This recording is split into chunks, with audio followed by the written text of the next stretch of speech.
Hello, Dr. Hachey. This is Sean Pendergast here, just demoing my project for Education 6620. As the paper states, the name of the application is PeerPlay, and it is a matching game, a simple matching game.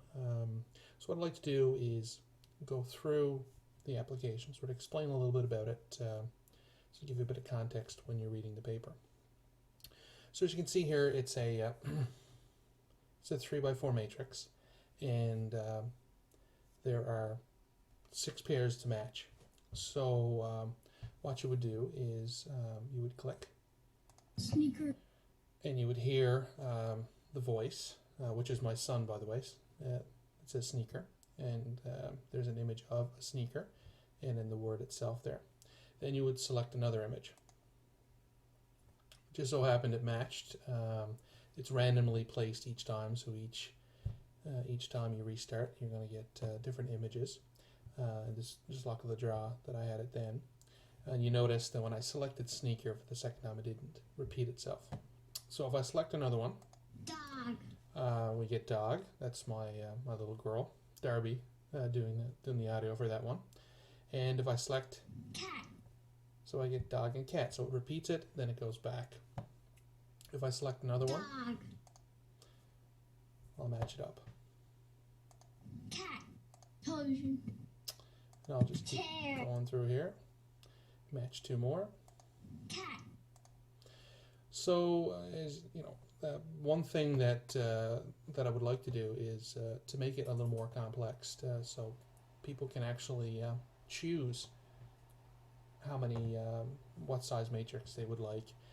For novice, they would be smaller ones, and you know, for more complex, advanced users, it would be many more, maybe 24.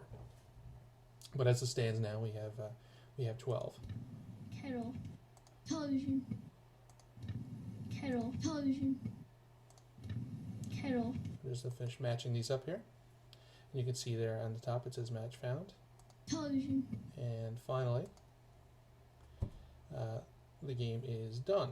We can restart the game. This is an emulator, by the way, as you can see here, Corona, a simulator emulating an Android device. We would just have relaunch, which would be the same as we would have a button that would have relaunch on it. That's pretty much it. I really enjoyed doing the app. It was pretty challenging. I have a software background.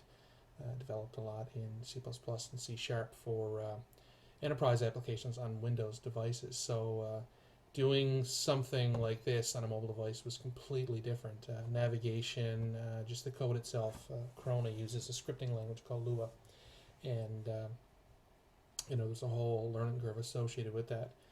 It is different. It's just a different frame of mind when you're developing in this environment. But I did have a fun time. I think apps are very beneficial. This one was meant to build vocabulary, and I think that you can really have an intelligent system that would use more complex words, and it would be smart. So if you recognize the words easily, then it wouldn't select them. Other options that can easily do, but I haven't implemented yet, would be to turn off the image itself and just display the sound, so matching by sound. Or you could have first click would be the image, and the second click would just be the sound. So that would force people to associate an image with a sound. And again, all the work is done. It's just the logic being put into the system. And I think that's something that I'm going to consider doing working on this maybe over Christmas. But all in all, I'm pretty happy with the project. Like I said, I learned a lot, and I think the write-up really sort of explains sort of some of the pedagogical reasonings behind it, and why mobility in sort of the education sphere is really important. So thanks. I enjoyed the course, and hope to see you in another course at some point.